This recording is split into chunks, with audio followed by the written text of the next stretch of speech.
Hello students, मैं विशाल गुप्ता आपका teacher. इस वीडियो में मैं आपको क्लास 11 सब्जेक्ट माइक्रो इकोनॉमिक्स का जो हमारा चैप्टर चल रहा है कंसेप्ट ऑफ कॉस्ट, उसको आगे कंटिन्यू कराने जा रहा हूँ। स्टूडेंट्स, इस वीडियो में हम डिस्कस करेंगे कि डिफरेंट टाइप्स ऑफ कॉस्ट के ग्राफिकली कैसे हम प्रेजेंट कर सकते हैं। तो चलिए हम स्टार्ट करते हैं। Behaviour of fix cost, variable cost and total cost, उसकी शेप्स कैसे बनती हैं। सो फिक्स कॉस्ट क्या होती है बेटे? फिक्स कॉस्ट, वेरिएबल कॉस्ट और टोटल कॉस्ट का आपको टेबल में बताता हूँ। फिक्स कॉस्ट आपको पता है कि जब प्रोडक्शन ज़ीरो होती है तभी कुछ ना कुछ हमारा खर्चा रहता ही रहता है। और वेरिएबल कॉस्ट क्या होती है? जैसे जैसे हमारी प्रोडक्शन ग्रो करती जाती है, बढ़ती जाती है, ये या यूँ कह लीजिए डिक्रीज़ होती है, तो हमारे वेरिएबल एक्सपेंसेस भी चेंज होते रहते हैं with the level of production. और total cost, fixed cost plus variable cost का समेशन ही क्या होता है? Total cost. तो यहाँ पे देखिए ज़ीरो आउटपुट पे भी 10 रुपये आपकी क्या है? कॉस्ट है। ठीक है, फिक्स कॉस्ट तब भी रहती है, वेरिएबल कॉस्ट यहाँ ज़ीरो होती है और ये टोटल 10 हो जाएगा। तो इन सब को अगर हम ऐड करते जाएँ, ठीक है जी, तो ये क्या बनता जाएगा? ये बनता जाएगा इसका फिक्स टोटल कॉस्ट बनता जाएगा, फिक्स और वेरिएबल को ऐड करते-करते। 1 यूनिट पे, 2 यूनिट पे, 3 यूनिट पे, चौथे यूनिट पे, 5वें यूनिट पे और छठे यूनिट पे ये आपकी टोटल कॉस्ट आ जाएगी 10, 20, 28, 34, 28, 42, 48 वेरिएबल कॉस्ट में फिक्स कॉस्ट का पोर्शन ऐड करते-करते। ठीक है स्टूडेंट्स? तो ये इसका ग्राफ बनेगा। ठीक है जी? ये देखिए, जो सिर्फ़ फिक्स कॉस्ट का है वो ₹10 पे कांस्टेंट है, वो बिल्कुल भी चेंज नहीं होगी। और ये आपका वेरिएबल कॉस्ट वो 1 यूनिट पे 0 है, उसके बाद ये इंक्रीज़िंग रेट, फिर ये पहले डिक्रीज़िंग रेट, फिर ये इंक्रीज़िंग रेट पे बढ़ता जाएगा। और टोटल कॉस्ट में जो भी फ़र्क आ रहा है, वो वेरिएबल कॉस्ट की वजह से आ रहा है, क्योंकि फिक्स्ड कॉस्ट तो फिक्स्ड है, जितना भी चेंज आएगा वो वेरिएबल कॉस्ट की वजह से ही चेंज आएगा। ठीक है स्टूडेंट्स? तो चलिए आगे हम डिस्कस करते हैं इसका। एवरेज कॉस्ट क्या होती है और उसकी शेप्स को हम कैसे डिटरमिन कर सकते हैं, ठीक है, उसकी कर्व कैसे बनती है। सो हम सबसे पहले डिस्कस करेंगे कि एवरेज कॉस्ट में एवरेज कॉस्ट का फॉर्मूला क्या है। Average cost is equal to total cost upon Q. So average cost, T C total quantity, sorry total cost, और क्यू क्वांटिटी आ गई। तो एवरेज कॉस्ट क्या है? It is the cost per unit. ये क्या है? ये cost per unit of the output produced है। It is called total cost of production. इसको टोटल कॉस्ट ऑफ प्रोडक्शन भी हम बोलते हैं। ठीक है जी? उसके बाद टेबल क्या चीज़ है? ये टोटल कॉस्ट का और एवरेज कॉस्ट का। ये स्टूडेंट्स टोटल कॉस्ट हमने एक ही रखी है, जो कि हमने पिछले में ली थी ना, ये टोटल कॉस्ट, उसी को ही याद रखिए। बार-बार हर बार आपको अलग डाटा लेने की ज़रूरत नहीं पड़नी चाहिए। तो इसमें ये देखिए आपका 10, 20, 28, 34, 38, 42 और 48 ये टोटल कॉस्ट है। उसको यूनिट से डिवाइड करते जाओ। ये यूनिट से डिवाइड करते जाओ तो आपकी ये कॉस्ट एवरेज कॉस्ट आ जाएगी। पहले इन्फिनिटी है, फिर 20 है, 28 का 2 पे 14, 34 का 3 पे 11.3, 38 का 4 पे 9 पॉइंट, 42 का 5 पे 8.4, 48 का 6 पे 8। और फिर फिक्स कॉस्ट क्या बन जाएगा? Fix cost, average fix cost फिर कैसे निकलेगा? Average fix cost is equal to TFC upon Q. तो टीएफसी क्या है? Total fix cost upon quantity. Total fix cost upon quantity से ये बन जाएगा।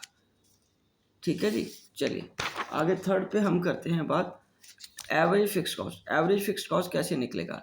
एवरेज फिक्स कॉस्ट के लिए जितना भी हमारा टोटल यूनिट्स हैं डिवाइडेड बाय, आप इसे करते जाओ, total fix cost divided by unit से करते जाओ तो ये क्या आ जाएगा? Average fix cost. ठीक है जी?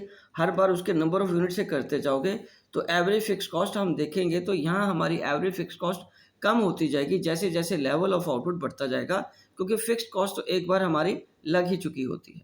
तो उसके बाद यहाँ पे ये देखिए, ये जो इसका ग्राफ बनेगा, जो डायग्रामेटिकली कर्व बनेगा, वो क्या होता है?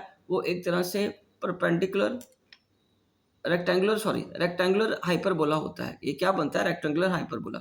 स्टूडेंट्स, इस टर्म को ज़्यादा परेशान होने की ज़रूरत नहीं, ये एक मैथमेटिकल टर्म है। ये जब इस तरीके से प्रेजेंट होता है, डायग्राम या कर्व बनती है, उसको रेक्टेंगुलर हाइपरबोला बोलते हैं। सो एसी कर्व को हम क्या कहते हैं कि ये रेक्टेंगुलर हाइपरबोला है। If we take any point on AFC curve and multiply AFC at that point with the corresponding level of output, the product, जिसको हम एएफसी इंटू यूनिट से मल्टीप्लाई करके, क्वांटिटी से आउटपुट से मल्टीप्लाई करके क्या बन जाएगा आपका टोटल फिक्स कॉस्ट, वो उसके बराबर आ जाएगी। शैल ऑलवेज बी सेम, ये दोनों इक्वल रहती हैं। सो AFC curve is rectangular hyperbola if we take any point on AFC, जब हम कोई भी पॉइंट लेते हैं AFC पे कर्व पे and multiply AFC eight that point with the corresponding of level of output, और उसको लेवल ऑफ आउटपुट से मल्टीप्लाई करते हैं, तो आपका टोटल फिक्स कॉस्ट किसके बराबर आ जाएगा, हमेशा सेम रहेगा दोनों एक दूसरे के। This shows that the total fix cost remain constant at all levels of output, वो ऑल लेवल ऑफ आउटपुट पे सेम रहती है। उसके बाद एवरेज वेरिएबल कॉस्ट। तो एवरेज वेरिएबल कॉस्ट हम कैसे फाइंड करेंगे, एवरेज वेरिएबल कॉस्ट के लिए क्या फॉर्मूला है, average variable cost is equal to total variable cost upon Q. So इसका टेबल क्या बनेगा, ये देखिए, एवरेज, ये तो हमारी टोटल वेरिएबल कॉस्ट है 10, 18, 24, 28, 32, 38, 46 and 62 on the different levels of production. तो यहाँ पे एवरेज कॉस्ट है जो हमारी कैसे बनेगी, दिस डिवाइडेड बाय दिस, मतलब ये हमारा total variable cost upon quantity से हम डिवाइड करते जाएंगे, टोटल क्वांटिटी मतलब उसकी इंडिविजुअल क्वांटिटी से, तो ये हमारा एवरेज वेरिएबल कॉस्ट बनता जाएगा। तो एवरेज वेरिएबल कॉस्ट पहले तो वो डिक्रीजिंग रेट पे जाएगा, फिर उसके बाद वो बढ़ जाएगा। सो AC क्या होता है average cost, AC is the as the summation of the AFC and AVC। तो यहाँ एक नोट करने वाली पॉइंट है कि short period AC curve is a vertical summation और AFC, ये एक वर्टिकल समीशन है और एवरेज फिक्स कॉस्ट का and average variable cost curves का। सो AC किसके बराबर आता है, average fix cost plus average variable cost के। ठीक है जी, चलो अब हम आगे बात करते हैं, इनको तीनों को एक ही डायग्राम में हमने प्रेजेंट किया है। जैसे ये अंडरस्टैंड करिए, ये आपकी AFC है जो रेक्टेंगल हाइपरबोला है, ठीक है, ये वेरिएबल कॉस्ट है और ये एवरेज कॉस्ट है, दोनों का समीशन। ठीक है जी, ये हमने एक ही डायग्राम पे दिखाना है। राइट स्टूडेंट्स, चलिए आगे चलिए। तो उसके बाद हम अब बात करेंगे short period AC is U shaped. Short period AC क्या होती है, यू शेप्ड होती है। It is because of the law of variable proportions, ये लॉ ऑफ वेरिएबल प्रपोर्शंस की वजह से होता है। It tends to fall owing to increasing rate return on to a factor. It tends to stabilize owing to constant return of the factor, and it tends to rise owing to diminishing return of the factor. तो ये increasing rate पे ये बढ़ती है और constant return पे के समय प्रोडक्शन के उसमें वो स्टेबल रहती है, और जैसे ही डिमिनिशिंग रिटर्न ऑफ फैक्टर शुरू होता है तो ये कॉस्ट राइज होनी शुरू हो जाती है। आगे हम डिस्कस करते हैं कि मार्जिनल कॉस्ट क्या होती है and the shape of the marginal curve. So marginal cost क्या है, मार्जिनल कॉस्ट nth यूनिट की कैसे आएगी, total cost of nth unit minus total cost of the previous unit, और MC किसके बराबर आती है, दूसरा फॉर्मूला क्या है इसका, delta TC, change in total cost upon change in quantity. ठीक है जी, ये फॉर्मूले से भी हम मार्जिनल कॉस्ट को कैलकुलेट कर सकते हैं। तो यहाँ पे एस्टिमेशन एंड बिहेवियर ऑफ हम देखते हैं कि मार्जिनल कॉस्ट कैसे आता है।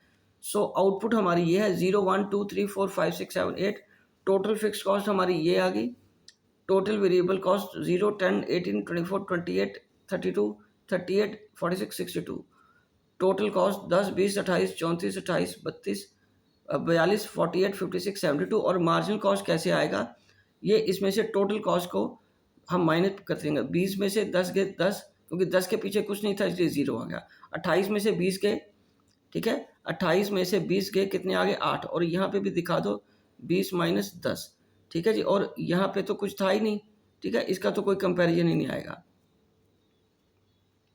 ठीक है जी, तो यहाँ पे 34 माइनस 28, ठीक है जी, फिर 38 माइनस 34, फिर 42 माइनस 38, फिर ये आ जाएगा 48 minus 42 and 56 minus 48 and 72 minus 56, तो ये आपका आ जाएगा, और ये बन गया आपका मार्जिनल कॉस्ट का ग्राफिकली प्रेजेंटेशन, कर्व बन जाएगा मार्जिनल कॉस्ट का। ठीक है बेटे, समझ आ गया, यहाँ नीचे क्वांटिटी रखेंगे, यहाँ मार्जिनल कॉस्ट। ठीक है जी, तो चलिए आगे बात करते हैं। स्टूडेंट्स, से जितना बोलना या समझना आसान लग रहा है वो उतना ही आपको प्रैक्टिस करनी पड़ेगी इसके डायग्राम्स बनाने की, ग्राफ्स बनाने की। ठीक है जी। तो आगे बात करते हैं, MC is a variable cost only, marginal cost variable cost ही होती है। It needs to be noted that MC is an additional cost, ये एक एडिशनल कॉस्ट होती है। By definition addition cost can not be fix cost, तो addition जितना भी हो रहा है वो वेरिएबल कॉस्ट की वजह से होगा, फिक्स कॉस्ट की वजह से नहीं होगा। It can only be variable cost, तो फिर ये सिर्फ वेरिएबल कॉस्ट ही हुई। Accordingly the sum total of marginal cost corresponding to different levels of output become TVC, become TVC। ठीक है जी। तो ये देखिए, ये जो आपका TVC यहाँ पे जो आ रहा है वही आपका ग्राफिकली MC बन जाएगा।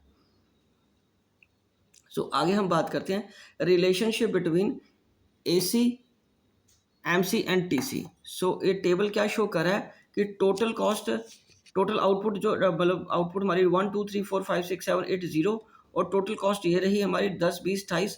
ठीक है जी। और एवरेज कॉस्ट कैसे आएगी, टोटल कॉस्ट अपॉन क्यू करके, जो कि हमने पहले भी किया हुआ है। और मार्जिनल कॉस्ट कैसे आएगी, बोलिए, इसको एडिशनल कॉस्ट को इसमें से माइनस करते हुए, 34 में से 28, 38 में से 4, 42 में से 38, 48 में से 42 माइनस करते करते ये मार्जिनल कॉस्ट हमारी आ जाएगी। ठीक है जी। तो चलिए इसके बाद हम अब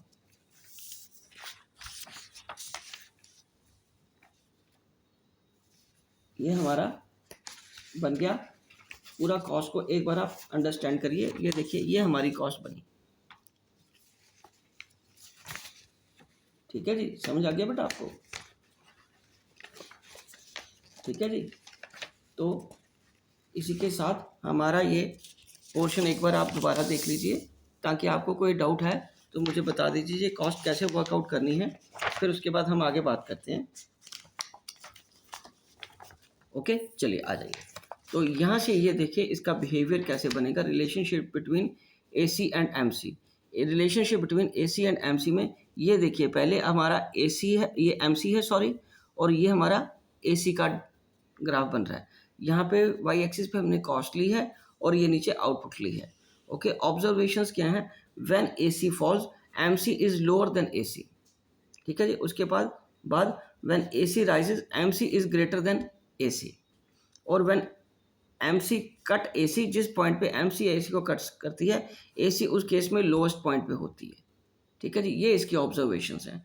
और what is the relationship between total cost and marginal cost, सबसे पहले MC is estimated as the difference between total cost of two successive units of output, that is MC nth unit का एट TC किसके बराबर आता है, TC nth unit minus TC n-1 का। When MC is diminishing, जब MC diminish कर रहा है तो TC increases at a diminishing rate. ठीक है जी। उसके बाद क्या है, when MC is rising TC increases at the increasing rate. ठीक है जी। और when MC reaches at the lowest point, TC stops increasing at the decreasing rate. TC stop कर जाता है डिक्रीज करना। ठीक है, वो इंक्रीज करना स्टॉप कर जाता है डिक्रीजिंग रेट पे। ओके जी, जब उस लोएस्ट पॉइंट पे आ जाता है। तो what is the relationship between TC and MC, it is the relationship between TC and MC। ठीक है, ये हम ग्राफिकली प्रेजेंट करें। ये देखो, ये टोटल कॉस्ट है आपका बेटे, ये देखिए, ये आपका क्या है, टोटल कॉस्ट है, और नीचे क्या है आपका marginal cost. So lowest point of the MC, lowest point of the MC आ जाएगा। ठीक है स्टूडेंट्स, समझ लग गया बेटा आपको? ये आपका पूरा ग्राफिकली ये प्रेजेंटेशन आपको समझ लगी, जहाँ पे ये आपका रेट, उसका इंक्रीजिंग से रेट चेंज हो रहा है, उस पे उस पॉइंट पे वो लोएस्ट पे आ जाता है। ठीक है जी। तो स्टूडेंट्स, इसी के साथ ये चैप्टर कंप्लीट होता है और ये मैं वीडियो यही कंक्लूड करता हूँ। आई होप कि आपको अच्छे से समझ आ गया होगा। आप इसी तरह मेरे चैनल को देखते रहिए और वीडियोस से अपने नोट्स बना लीजिए और रिवीजन भी यहीं से कर लेना। ओके जी, डन।